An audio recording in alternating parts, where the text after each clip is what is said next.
It's a rainy day on Houston's east side. Something happened. I don't know, but I see for sure it's not too much safe right now. I'm kind of scary and to walk into my place, thinking that, who's behind me. Just down the street. Last day on the street, actually last hour on the street. A veteran police sergeant prepares to turn in his uniform. I feel like I'm kind of bailing right now because I know there's a lot of issues happening within the police department, and I never see myself somebody running away from a problem. I always run toward it. Sergeant Robert Ruiz has been running since age 19 when he first joined the department. It was 1980. It's funny because I wasn't old enough to buy bullets or a gun, and I remember my mom had to buy bullets for me, so that was kind of embarrassing. But back then, Houston was growing fast as the Oilers sang "Love Ya Blue," and Nolan Ryan picked up baseball's first $1 million contract. The city's wealthiest practically drowned in oil money.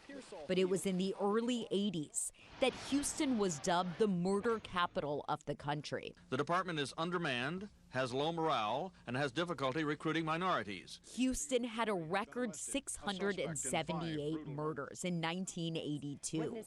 Trust at an all-time low after the murder of Jose Campos Torres, a Mexican-American Army veteran who was beaten by Houston police officers who then dumped him into Buffalo Bayou. it was bad.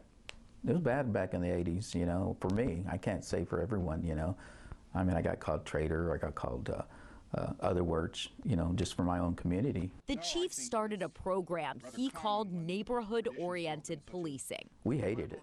We called it no officers on patrol. And almost sometimes there was a us against them, them against us type attitude. Violent crime remained high through the decade. He came in, produced a gun. In 1991, our city lived through 608 murders. One of my neighbors walked in to buy a pack of cigarettes. He was carrying his pistol too. He never had a chance to get at it. They shot him in the head. I mean, there's some things I've seen that unfortunately will haunt me for the rest of my life. Paramedics had to resuscitate and the crunk began shooting. The kid die in your hands while you're doing CPR, a young lady looking at you, For the first time, Houston police had to acknowledge a gang problem. Suddenly, the neighborhood-oriented policing the police union had refused to support became essential. Our commitment is to do whatever it takes. The city added specialized units for the first time. Because we used to do zero tolerance, and we'd throw a lot of money in and just go out there and arrest everybody, write tickets. And that was okay, but a lot of times all you did was just hurt the people that lived in the area.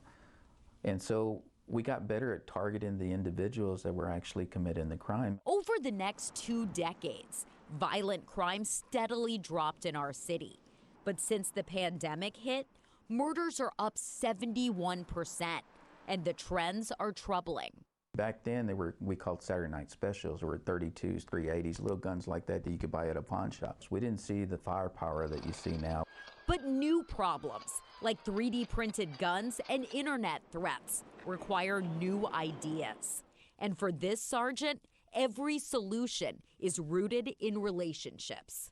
There's an adage that says that 20% of the criminals are involved in 80% of the crime.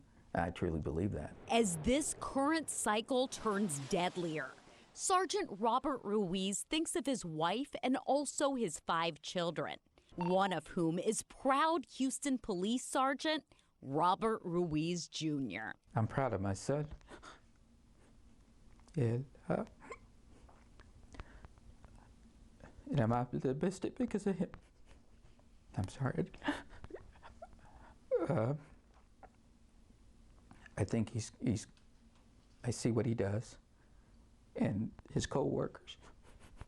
So that makes me optimistic. And so as this proud father clocks out for a final time, he doesn't carry much with him. His experiences could never fit in a cardboard box anyway. I'll miss it. 41 years of service. Thank you. It's been a great pleasure serving the community and the city and also being a Houston police officer. Bye-bye. To a city that's always changing. On Houston's east side, Pooja Lodia, ABC 13 Eyewitness News.